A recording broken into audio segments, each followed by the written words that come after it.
ശൂദ്രൻ. ഒരു വില്ല് വാങ്ങിയിട്ട് പോ ചേട്ടാ. ഇതെങ്ങനാ പരിപാടി? ഒരു കമ്പെടുത്ത് ഈ വള്ളിയിൽ വെച്ച് വലിച്ചു വിട്ടാൽ കമ്പ് പാഞ്ഞു പോകും. ഹിഹി. അതുകൊണ്ട് മാനിൻ്റെയും മുയലിൻ്റെയും നേരെ കമ്പ് വിട്ടാൽ പോരെ? കമ്പ് ദേഹത്ത് കൊണ്ടാൽ അവർ വീഴില്ലേ? കൊണ്ടാലല്ലേ വീഴൂ. ചേ, നമ്മൾ പോസിറ്റീവായി ചിന്തിക്കണ്ടേ ചേട്ടാ. വില്ല് വാങ്ങുന്നോ? വേണ്ട, അതിലും നല്ലത് ചാടി പിടിക്കുന്നതാ.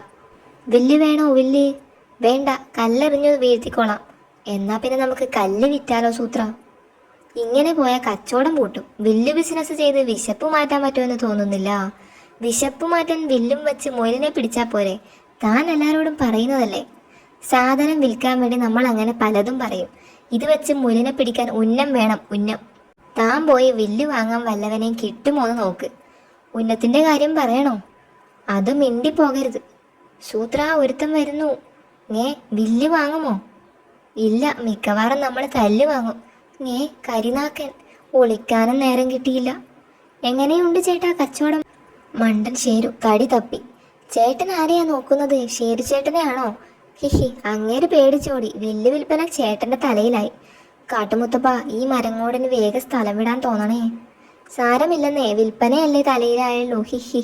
വിൽപ്പനയിൽ വിൽ ഉള്ളത് ഭാഗ്യം, അല്ലെങ്കിൽ പന മാത്രം തലയിലായനെ. ഹിഹി. വളച്ചു, നാക്ക് വളച്ചു. അയ്യോ, ഇവിടെ പന നിൽപ്പുണ്ടായിരുന്നു.